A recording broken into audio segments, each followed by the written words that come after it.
But when you make everything about image and make everything about stats and keeping up with the Joneses and outperforming this person and that person, you have made and elevated trading to a level that's not required. You already are compounding the difficulty in something that need not be added to. But social media does that. It creates competitions when there is none. It presents drama for you to worry about when there shouldn't be any.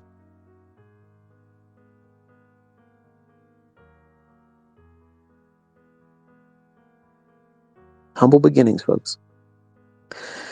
All of you have the opportunity to have that now, even if you've been profitable, even if you've been contemplating, trying to do something new with the stuff I teach, and you're already doing things on your own, doing something else. Try this model. Try this approach to doing it. Studying it, seeing how people can grow, develop with the least. And I want to inspire you to think about where you might be next year if you've done this project with yourself. If you walk forward with it for the next 90 days and you submit yourself to this process. That doesn't mean don't do everything else that you're already doing, but at least try this. Just try it. That's all. Just try it. And see what you learn about yourself. See what you discover about how you view price and how you look at yourself in terms of KPIs. Okay, these measurement statistics that help you determine how well you're doing in progress. And imagine what you'll feel when you get to the point where after 90 days, you can start doing it with 2 contracts. Do that for 2 weeks. And then after 2 weeks, if you're successful doing it there, then go to 3 contracts for 2 weeks. If you're finding the same routine and rhythm there, after those 2 weeks, go up 1 more contract. And you do that continuously until you get to 10 contracts and then plateau there and spend a few months doing just that. At that point, folks, you've literally are at a level that you're in the upper 5% of traders. Like, you are doing numbers and consistency that any institution would fucking love for you to be able to prove that you can do that with their funds. Over time, it grows more and more and more, but you have to allow for the incremental growth. You don't want it right now because it's uncomfortable. It takes a long time. It's like anybody wants to go to a gym and work out. Maybe over the holidays, they put on a couple pounds and they want to get shredded because spring will be here soon. They want to start working out. They might join the gym. They might go there for the first few times, and all of a sudden, I ain't going to the gym today. I got something else to do. And then all of a sudden, they're not doing anything except for paying for the gym membership. And they're gaining more weight, getting more unhealthy. And the whole time, they're lying to themselves in the mirror. It ain't that bad looking. My love handles ain't that bad. My shirts feel a little bit more tighter than they used to be. It's all right. Who cares? I'm married, right? Yeah, make all these excuses. And that incremental movement away from your goal, you're willing to accept those, but you're not willing to put in the effort to do these incremental gains and goal movement further away to a goal that's worth holding and striving for. It's funny how that works. It's just like when you hold your trades that are losing, you're willing to hold it. You're willing to hold on to that trade that's a losing trade. You know it's a losing trade, but you just can't let go of it. There's something in you that's holding you back from just taking that loss. You need to discover what that is. I don't know what it is. I'm not equipped to be able to do that because it's different for all of us. Me, when I was new, I didn't want to let go of a losing trade because I wanted to be right. Because everybody around me said I was wrong about trying to attempt it, to think that I was going to be better than anybody else in our family, to feel like I was going to be a success story, because everyone around me was a failure. My friends, my family members, none of us except for my aunt, one aunt, she was the only one that graduated high school. Well, my uncle, obviously, he went to college and got a business degree. Later on, finished it in his 40s and was managing a KFC. Then tried to be a stockbroker and failed. He was the one that made the money in the 83 with sugar. I bought the condominium down in Ocean City. He was the one that was talking to me when I was 14, 15, 16 years old. Well, the only thing I was interested in was martial arts, and he was trying to tell me, go to school, get a good job as an electronic technician, and learn how to trade futures and options. Michael, the richest people in the world trade futures and options. And at 14, nobody gives a fuck. Nobody gives a fuck at 14 years old about that. But I was being groomed. I was being groomed back then. Everything was being laid out in front of me, and I was resisting it even then, which is understandable. But you're being presented the same thing right now, and you're going to make excuses why you don't want to do it. I don't want to do it. I'm just going to stick to his silver bullet. This is better to do that. This is silver bullet. Silver bullet is simply a run to a fair value gap towards a liquidity pool. That's it. That's a silver bullet. Because it gives you every ingredient to a trade that you're looking for. That's why I dubbed it silver bullet. You're all looking for a silver bullet way of trading. And I thought to myself, you know what? I say that so many times, critiquing their expectations as a new trader. I'm just going to create that model and we'll call it that. And that's why silver bullet was named that. It answers all your fucking problems if you just do everything I'm telling you to do and avoid the things I tell you to avoid. If you do those things, it answers everything for you. It gives you a time when to trade. There's no guesswork. It's going to form in that hour. It's going to run towards a liquidity pool that's obvious to you if you study inside that hour. What is it gravitating to? What 15-minute or hourly high or low is it reaching for? Who gives a fuck what the bias is? If it allows for at least where you see that fair value gap forming, if it's allowing you at least 15 handles, it's tradable. And it need not have the 15 handles to reach to that pool of liquidity it's aiming for, or you believe it's aiming for. It just gives you the opportunity to take 10 handles out. I'm afraid to hold to the targets. Okay, don't hold to the target. Take something out before. Isn't that what a fucking partial is? Yes. Why are you arguing about it? It's money. It's 100% fucking profitable. Why are you arguing it? Why are you wrestling with me about taking fucking money out of the marketplace? Why are you arguing about being fucking paid? Do you go to your boss and say, fuck you? Fuck you. You will not pay me on fucking payday. I'm not taking it today. I'm going to fucking wait until next week. I'm not cashing my fucking check, bitch. Stop trying to give me money. That's the same mentality you're fucking having wrestling with me. I don't want to take partials. That's stupid. Okay, stay fucking broke. Stay a fucking unprofitable student. Stay an unprofitable fucking trader. Keep doing shit backwards and fucking doing it wrong.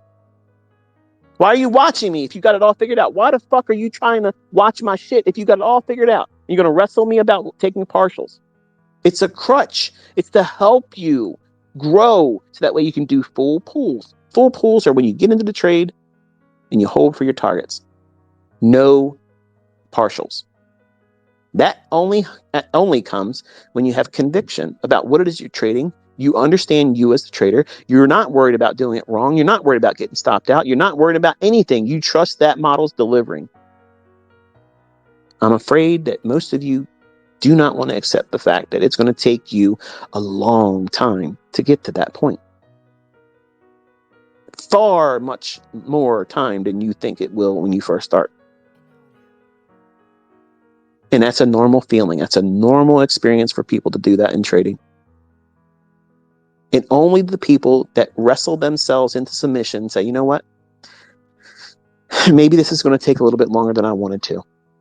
Maybe it's going to take me a little bit longer to start taking bigger money profits out of the marketplace than I expected it to. But this is a worthwhile engagement. And if I'm not going to do this, what else am I going to do? Am I going to be able to make more money from the job I'm working right now? Are they going to give me $200 more a day in pay? Is your boss going to give you $100 more a day because you need it? Because you need it to make ends meet better than they meet right now, or for the first time? Fuck no, he's not going to do that, or she. They're not going to do that for you, folks. So you have to do what? You have to take the initiative to do it on your own. And the only thing I'm submitting to you is just another way of doing it. It isn't the only way. It's just one simple way that my son himself at 18 years of age, with no experience being profitable prior to, you're seeing it happen right now. Real time, every single time there's an adjustment in his equity, I share it with you. We logged into his account, showed you his day-by-day progress, It's absolutely undeniable. It's real. It's not faked. It's not a rented MT4 server. He's making it work for himself. And while, yes, $2,500 is not a lot of money, but guess what? To an 18-year-old, it fucking is. It is. And what happens if it amounts to, maybe with losing trades, he only does that over the course of a full month? Is that failure? I would submit that it's not. I wouldn't call that failure. What happens if his strike rate drops down to 50%, but he's still profitable $1,500 a month? Is that failure? No. But some of you would criticize that and say, oh, it's only 50-50. But you're not making any money. You're talking shit.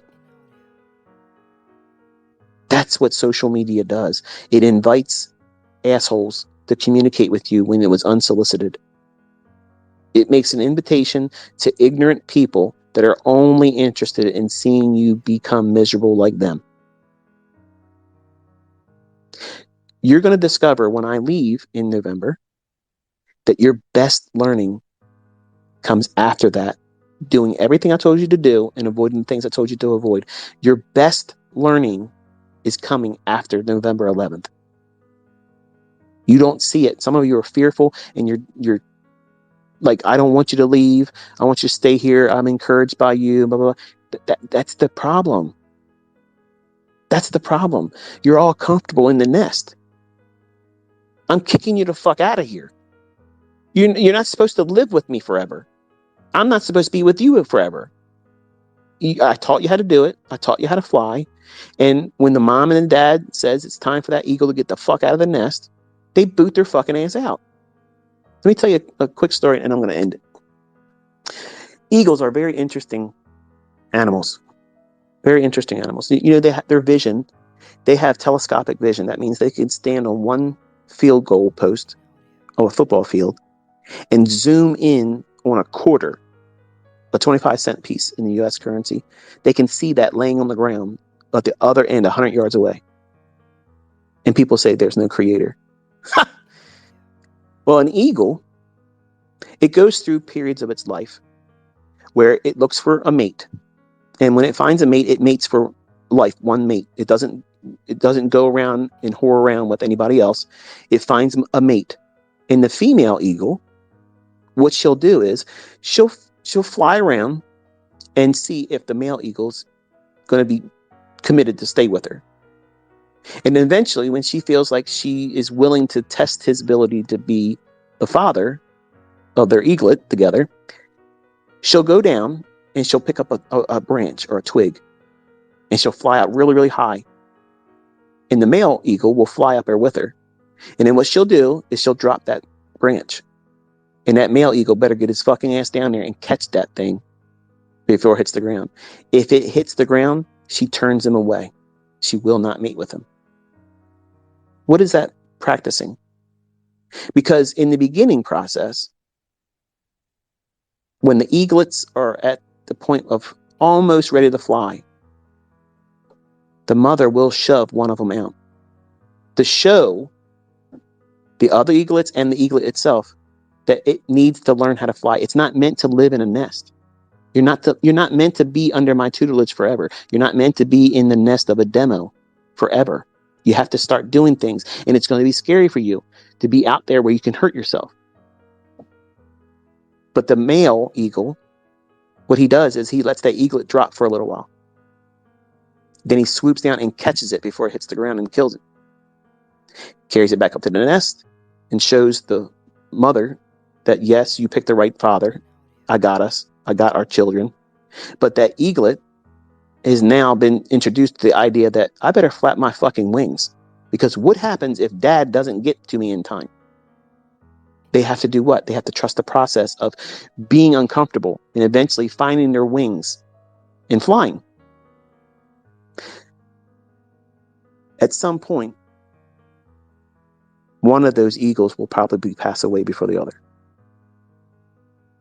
And many times they go through depression and they stop flying and they start walking around on the ground. Their claws start becoming disformed, and their beaks, they start molting, where they get this like cast of calcification around their beak. And many times, unless they change the way they're doing things, they'll die in that state. Other eagles will come and they'll drop food down to them because they're no longer flying and hunting for it. And people say there's no creator. The other eagles encourage the other eagle that's in depression to beat their own beaks against the rocks to break the calcification off and take flight. The ones that don't want to listen to sound advice and logic and encouragement to follow the process, that they're not supposed to be walking around on their claws, they have wings. They're majestic, beautiful creations and creatures of the world that God's presented us a bountiful testimony of creation. A buzzard ain't going to hang around a buzzard that's depressed. It's going to sit around and wait for it to die and eat it. An eagle, when it sees another one in lack and in suffering, it cares to it. It drops food down to it. And it goes down there, not just one of them, several of them, and they build them up or her up. Say, look, don't stay depressed like this. This is not what you were meant to be. You were not meant to be walking around on your claws. You're supposed to be soaring high. You need to be up here like us. Come back up here. We gave you something to eat, strengthen yourself, but you have to beat yourself out of this. That means that the eagle will walk over to a rock and bang its beak against it until it gets all the calcification off of it. So that way it can go and fly and hunt and soar again. Every single one of you are going to go through that period in your trading. You're going to go through drawdown. You're going to be molting. And you can choose to stay in that grief. You can choose to stay in that depression. Or you can use these discussions I've given you here that are in recordings and stir you up. Remind you that you're not supposed to be what you are afraid of, never escaping. Mediocrity, lack, not being able to meet your bills, not making your ends meet. That's something that's a decision that you're staying in. You are doing that. There's no excuse for you not to be able to do it now. It's just the effort and time that's required. Some of you are going to have to beat your fucking head against this fucking rock. Break this calcification off. Listen to good advice that's being provided to you. I'm feeding you. I'm throwing you fish. And I've already taught you how to fish. It's time for you to mount up. Get to those higher heights. You're not a buzzard. You're not somebody eating dead, decaying things. You're thriving. You're excelling. You're elevated above everything else that this world wants to say that you're only due to receive. This is the best you can have. The American dream. There it is. Debt. 30 years in debt for the mortgage. That is a fucking lie and a trap. Look past that. Higher up. Have the perspective of an eagle. You see things differently. And you know what else is different? All the problems that are down there on the ground, they're a lot smaller to an eagle because his perspective is so high. All your problems right now, you're living with them. They're big. They're real big. And when an eagle is molting, they're depressed. They forget the majesty of being up in that height, flying, just opening their wings and letting the current just allow them to be aloft. And they're depressed. And they know that they could do that. They did it. But they're depressed. They lost their life mate.